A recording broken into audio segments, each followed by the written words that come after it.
ও ভালো অ্যাক্সিডেন্ট হয়েছে। হ্যাঁ, আসসালামু আলাইকুম ভাই অ্যান্ড ব্রোস। আর আমি যাচ্ছি রাজশাহীতে এই প্রথমবার আমার বাইক নিয়ে ট্যুর দেওয়া হবে আর অফিস কলিগদের সাথে ডিরেক্ট সিরাজগঞ্জে আমরা পৌঁছানোর পরে আমাদের যে কলিগ ওনার বাসায় আমরা খাওয়া দাওয়া করবো। তো খাওয়া দাওয়া রেডি হওয়ার আগে আমরা চিন্তা করলাম যে আমরা একটু বাঁধের পাশে একটু ঘুরে আসি, হাওয়া বাতাস খাওয়াই আসি। তো যেই চিন্তা সেই কাজ, চলে গেলাম বাঁধের পাশে।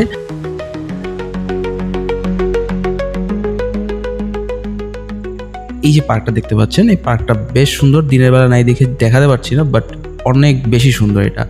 যাই হোক, সব থেকে ইন্টারেস্টিং যে ব্যাপার, আপনারা কিন্তু চাইলে এই পার্কের মধ্যে কিন্তু রাত কাটাতে পারবেন ক্যাম্পিং করে, কিন্তু সেটা অবশ্যই নিজের তাঁবু নিয়ে আসতে হবে। এখন ঘটনা হচ্ছে রাজশাহী আমরা কেন যাচ্ছি। ওয়াও,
বাংলাদেশের অন্যতম প্রাচীন ও ঐতিহ্যবাহী মহানগরী কিন্তু রাজশাহী। বাংলাদেশে যদি সবচেয়ে সুন্দর ও পরিষ্কার নগরী যদি চিন্তা করা হয়, তাহলে কিন্তু রাজশাহী প্রথম সারিতে চলে আসবে। এটি সমস্ত উত্তরবঙ্গের সবচেয়ে বড় শহর এবং সমগ্র বাংলাদেশে চতুর্থ বৃহত্তম ও জনবহুল শহর হিসেবে পরিচিত।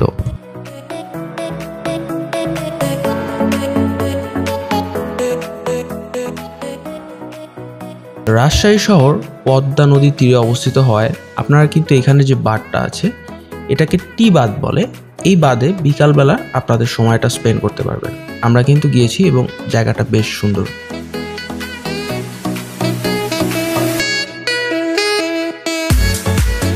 যেহেতু আমাদের সাথে বাইক আছে, তো যে কোনো জায়গায় যাওয়াটা আমাদের জন্য খুব টাফ কিছু ছিল না।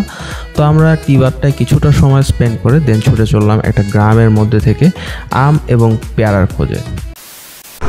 আর আমরা এখন যাচ্ছি দর্শনপাড়া মরমরিয়া উপজেলা। ওইখানে যাওয়ার যেটা মেইন কারণ, সেটা হচ্ছে ওইখানে হাঁসের মাংসটা নাকি অনেক বেস্ট। কারণ এইখানে রাজশাহীতে মানুষ হাঁস খুব পছন্দ করে। আমি ম্যাক্সিমাম বাসায় দেখলাম, এই যে ভিতর সাইডে যে গেলাম ফুলবাড়ি গ্রামে, সবার ঘরেই মোটামুটি 15-20টা রাজহাঁস, পাতিহাঁস এরা পালে এবং হাঁসের মাংস খুব ফেমাস। তো এইখানের হাঁসের মাংসের রান্নাটাও খুব ভালোই হবে আশা করা যায়। এবং আমি শুনছি যে মানে আমাদের এইখানে লোকাল যারা আমার সাথে আছে, তো তারাই বলছে যে এখানে হাঁসটা নাকি মানে অসাধারণ। যারা নাকি হাঁস খায় না, তারাও নাকি হাঁসের মাংস খায়া মানে এটার প্রেমে পড়ে যাবে।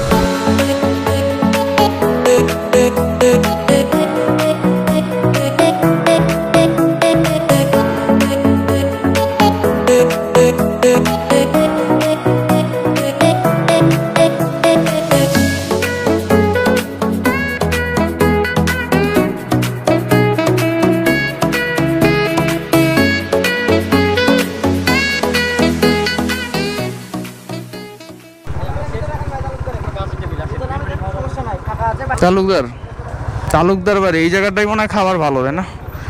তুমি শুনাম বেশি, বুঝছো? আচ্ছা ঠিক আছে ভাই, আপনার কোনোভাবেই খাওয়াবো, সমস্যা নেই। ভাই ভালো আছেন? বাই মিস্টেক খুব এক্সাইটমেন্টে ভিডিও নিতে ভুলে গেছি। আর এখান থেকে এখন যাব গিয়ে আম কিনতে। রাস্তা 100 পুরা যেই রাস্তা। এত জোরে আমরা আম কেনার জন্য চলে আসলাম, কিন্তু আমের যেই দাম সে দাম শুনে তো মাথায় আকাশ ভেঙে পড়লো, কারণ এই দামে ঢাকায় এর থেকে ভালো আম পাওয়া যায়। সো কেন এইখান থেকে কিনে খালি খালি টাকা নষ্ট করা। তো আমরা আবার এখান থেকে আমাদের হাসান ভাইয়ের বাসায় ব্যাক করবো, দেন ওখান থেকে গুছগাছ করে ঢাকার উদ্দেশ্যে রওনা দিব। কিন্তু তারা এটা মোটেও ঠিক করতেছে না, তারা বাইরে থেকে আসা লোকজনের কাছে অতিরিক্ত দামে আম বিক্রি করতে চায়। তো চলুন রাজশাহী সম্পর্কে আর কিছু আমার চোখ দিয়ে দেখা কিছু কথা বলি।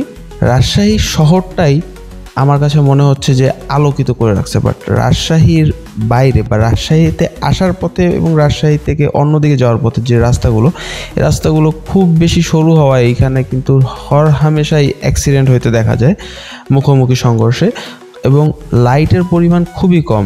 এই দিক থেকে আমি এটা একটা নেগেটিভ রিভিউ দিচ্ছি রাজশাহীর রাস্তা সম্পর্কে।